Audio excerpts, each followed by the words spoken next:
Shalom, shalom, bien-aimés dans les Seigneurs, que Dieu vous bénisse.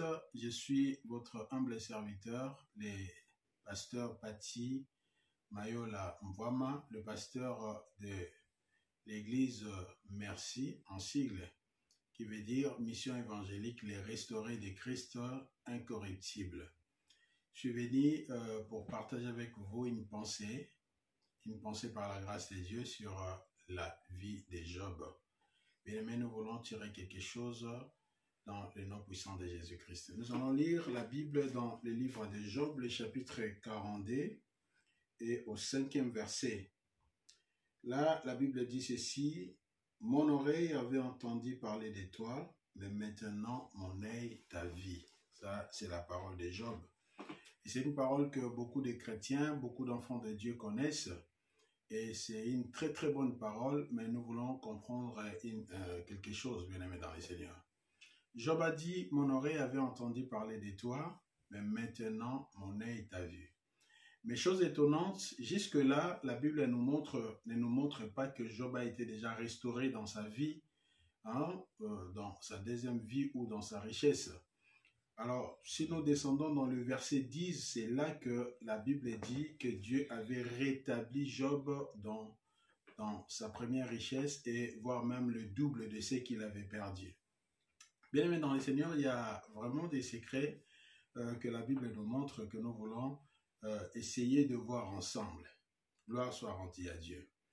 Bien aimé dans les Seigneurs, nous connaissons beaucoup plus l'histoire, les débuts de l'histoire de Job, et comment il était un homme intègre, un homme droit, un homme qui craignait Dieu. Mais à un moment, la vie a basculé, nous connaissons vraiment le pourquoi. Alors, nous n'allons pas vraiment traîner là-dessus. Alors, bien aimé dans le Seigneur, Job qui a été... Cette vie de Job qui a été vraiment basculée, et il y a aussi une leçon que beaucoup d'enfants de Dieu passent quand Dieu nous fait passer par le feu, comme Pierre l'a dit, pour tester notre foi, pour savoir. Et aussi, nous voyons dans le livre de Deutéronome, chapitre 8, le deuxième et le troisième verset, où Dieu parle aux enfants d'Israël et dit que c'est moi qui vous ai fait passer dans les déserts, je vous ai emmené pendant 40 ans dans les déserts, vous avez mangé la manne que vos pères n'ont même pas connu, tout cela. Alors Dieu a dit, c'était pour tester vos cœurs, pour voir si vous resterez toujours fidèles ou pas envers moi. Gloire soit rendue à Dieu. Alors, cette vie, beaucoup d'enfants de Dieu, ou presque tous les chrétiens passent par là, les moments de l'épreuve. Vous savez, il y a beaucoup de gens, quand ils viennent au Seigneur, ils ont besoin juste de bénéficier de la grâce de Dieu, la guérison, les richesses, tout consort, mais il y a aussi un moment où Dieu fait passer ses enfants par ces moments de l'épreuve de la foi, pour savoir réellement si nous avons donné sincèrement nos vies à Dieu, nos vies à Jésus-Christ ou pas. Gloire soit rendue à Dieu. Alors Job, dans tous ces moments de l'épreuve, Job a été sorti plus que vainqueur.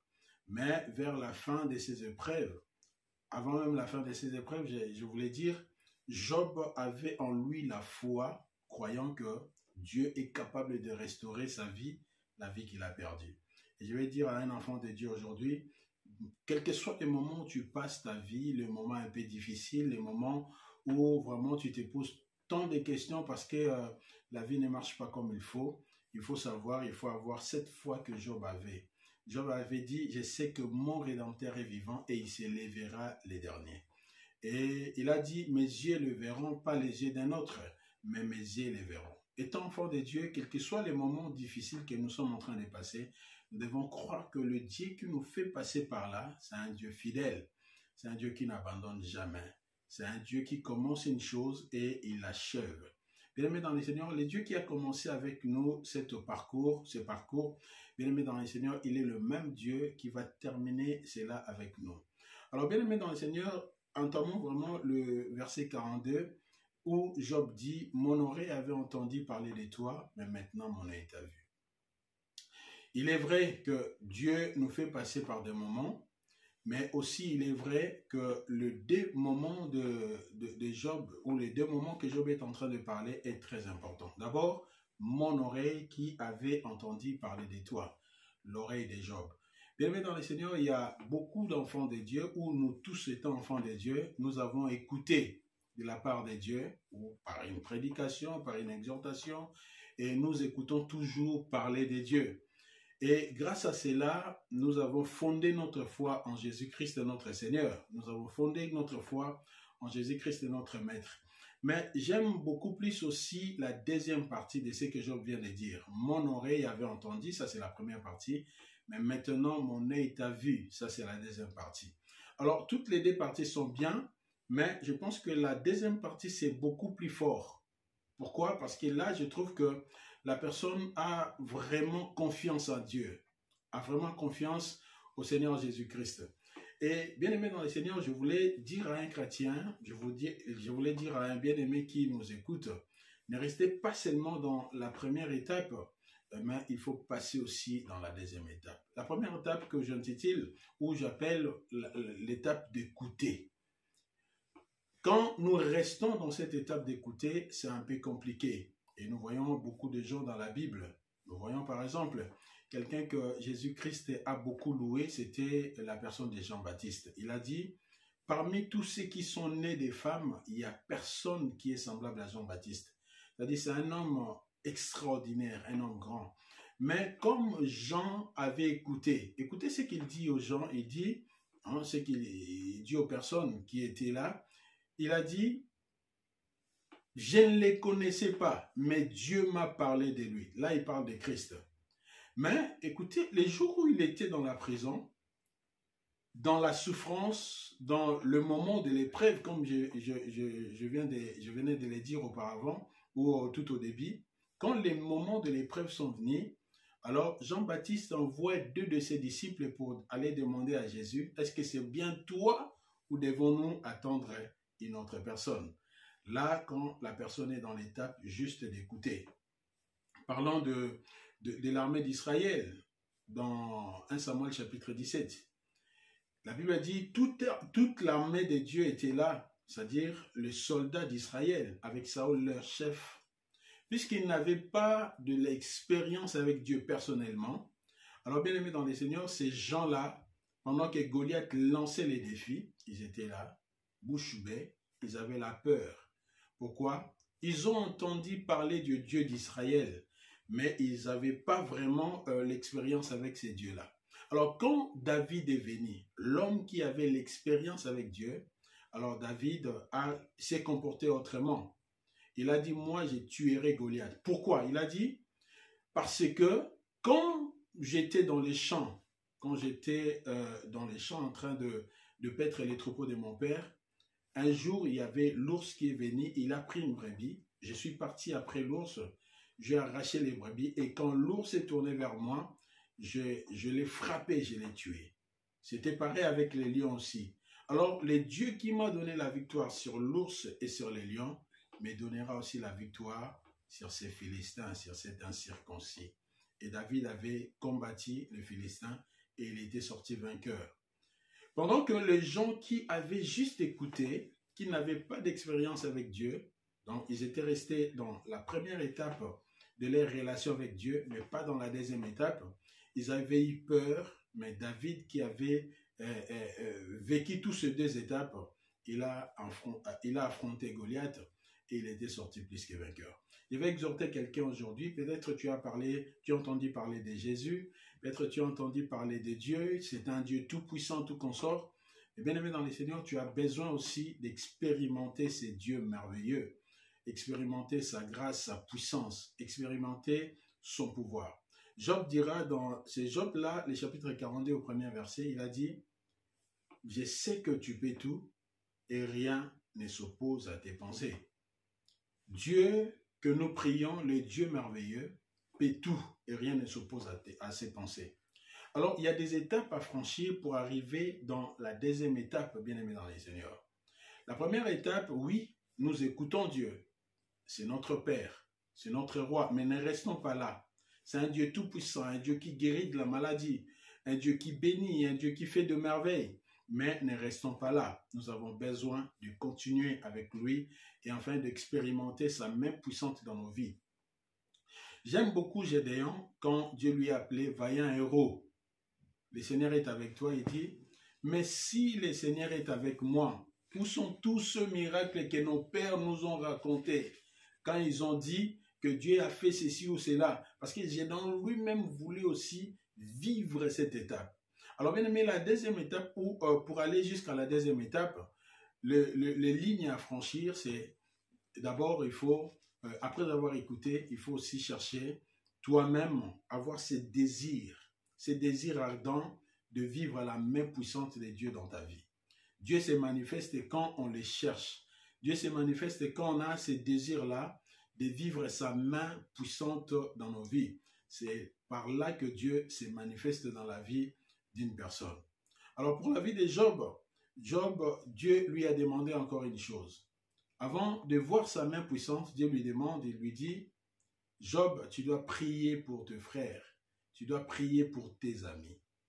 Or, la Bible nous dit dans le livre d'Hébreux, chapitre 14, verset 12, la Bible dit, recherchez la paix avec tous et la sanctification, et sans laquelle personne ne verra le Seigneur. Recherchez la paix avec tous et la sanctification, sans laquelle personne ne verra le Seigneur. Job était déjà dans la sanctification parce que la Bible dit, malgré toutes les étapes qui sont arrivées dans sa vie, la Bible dit, Job ne pécha point, il est resté fidèle. Il est resté fidèle à Dieu parce que Dieu était sire aussi de Job. Dieu est aussi sire de nous. Alors bien aimés dans le Seigneur, nous devons rester fidèles à Dieu et aussi nous devons comprendre une chose, prier pour ceux qui nous font du mal. Il y a beaucoup des enfants de Dieu, ils sont enfants de Dieu, mais ils sont dans les rancines, ils sont dans les rancœurs, ils ne veulent pas pardonner. Mais avant de restaurer la vie de Job, Dieu lui dira, il faut pardonner, il faut prier. Il faut prier pour tes amis. Et quand Job a prié, au verset 10, la Bible dit, Dieu l'a restauré. Et aussi, bien aimé, l'autre étape, c'est quoi? Il faut avoir la foi, la confiance à Dieu, quelles que soient les étapes que nous sommes en train de passer. Il faut comprendre que Dieu est fidèle. Il faut comprendre que Dieu paie tout. Il faut comprendre que nous avons besoin de lui. Alors, bien aimé dans le Seigneur, quand nous avons cette expérience, plutôt cette foi en lui, c'est alors que Dieu manifestera sa vie dans notre vie ou manifestera sa puissance dans notre vie. J'ai dit, quand Job a parlé, mon oreille avait entendu parler de toi, mais maintenant mon œil t'a vu. Jusque-là, Job n'avait pas vu Dieu dans ses miracles. Job n'avait pas vu Dieu dans ses miracles, mais Job croyait que Dieu est capable de faire le miracle dans sa vie. Si nous allons dans le livre de Jérémie, le chapitre 1er, au 11e verset, Dieu demande à Jérémie. Il lui dit, « Fils de l'homme, que vois-tu » Et Jérémie lui répond, « Je vois une branche d'amandier. » Dieu lui dit, « Tu as bien vu, car je veille sur ma parole pour l'accomplir. » Il y a beaucoup d'enfants de Dieu qui cherchent l'accomplissement de la gloire de Dieu dans leur vie. Mais quelle est notre façon de voir? Or, Paul dira, nous ne regardons pas avec les yeux, avec nos yeux physiques, mais nous regardons avec les yeux de la foi. Bien aimé, ce sont les yeux de la foi qui voient très bien. Et quand on arrive à bien voir, c'est alors que le miracle de Dieu est possible dans notre vie. Dieu demande à Jérémie, que vois-tu, fils de l'homme? Je vois une branche d'amandier. Et Dieu lui dit, oui, tu as bien vu. Bien aimé, quand on voit très bien, c'est alors que le miracle de Dieu est possible dans notre vie.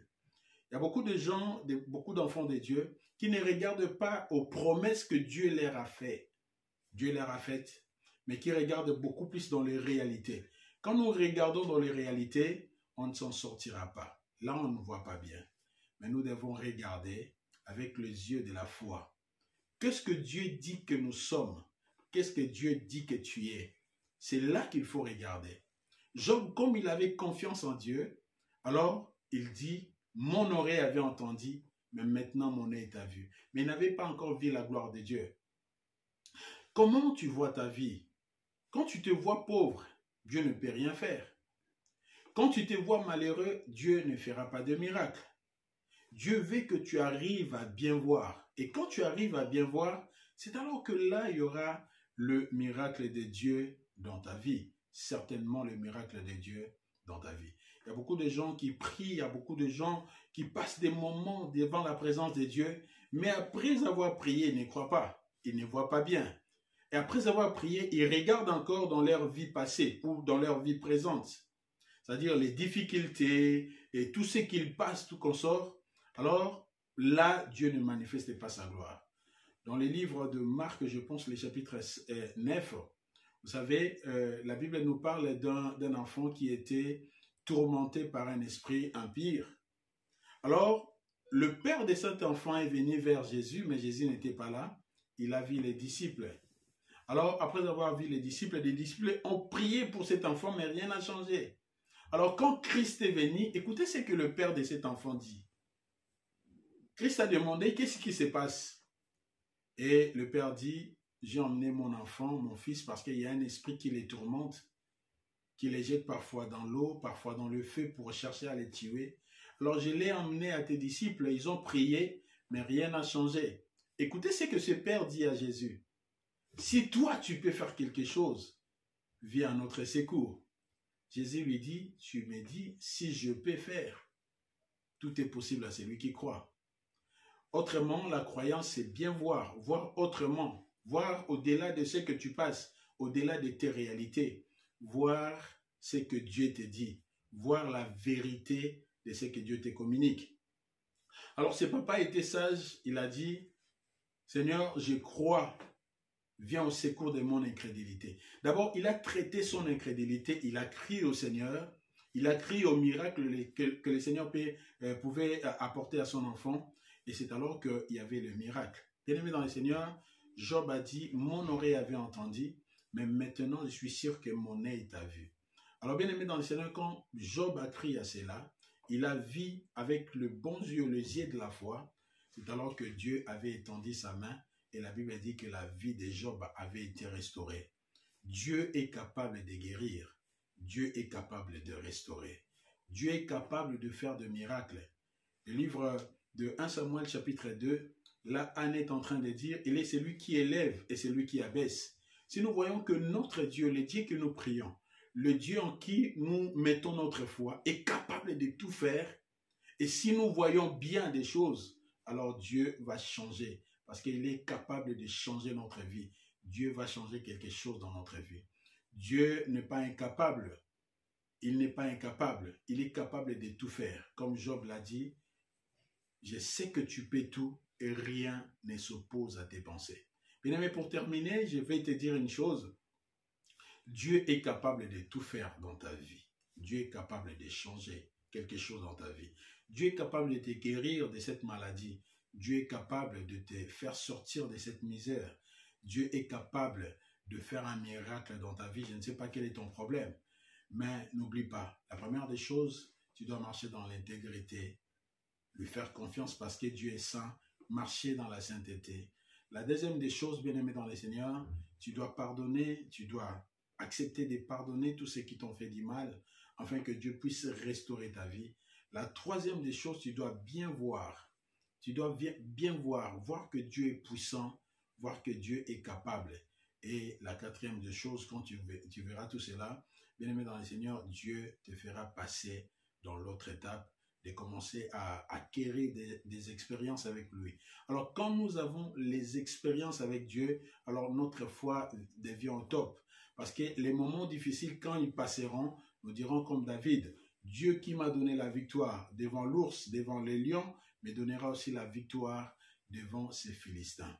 Je vais dire à quelqu'un qui a peut-être l'expérience avec Dieu, tu passes des moments compliqués, pense à tous ces moments que Dieu t'a fait traverser et à toutes ces victoires qu'il t'a données. Et toi qui n'as pas encore l'expérience avec le Seigneur, prie Dieu et marche avec lui. Dieu fera grâce, alors ta foi grandira et tu feras des exploits. Que Dieu vous bénisse au nom de Jésus-Christ. Merci, cher bien-aimé. On va prier le Seigneur. Éternel, mon Dieu, je te bénis, je te loue, je te rends grâce parce que tu es le Dieu merveilleux, tu es le Dieu grand et fidèle. Tu es le Dieu qui n'abandonne jamais ton peuple. Tu es le Dieu, Seigneur notre Dieu, qui nous fait passer dans des moments un peu compliqués pour tailler notre foi, mais tu es le Dieu qui nous fait aussi sortir par là. Je te prie par ta grâce de faire sortir mon bien-aimé, Seigneur, dans le moment difficile qu'il est en train de passer, de fortifier sa foi, c'est notre Dieu, et de lui faire du bien dans le nom puissant de Jésus. Que ta grâce et ta bénédiction accompagnent chacun de nous, chacun de toutes personnes qui nous ont suivis dans le nom puissant et glorieux de Jésus-Christ le Seigneur, ainsi que nous avons prié. Amen. Shalom, shalom, que Dieu vous bénisse.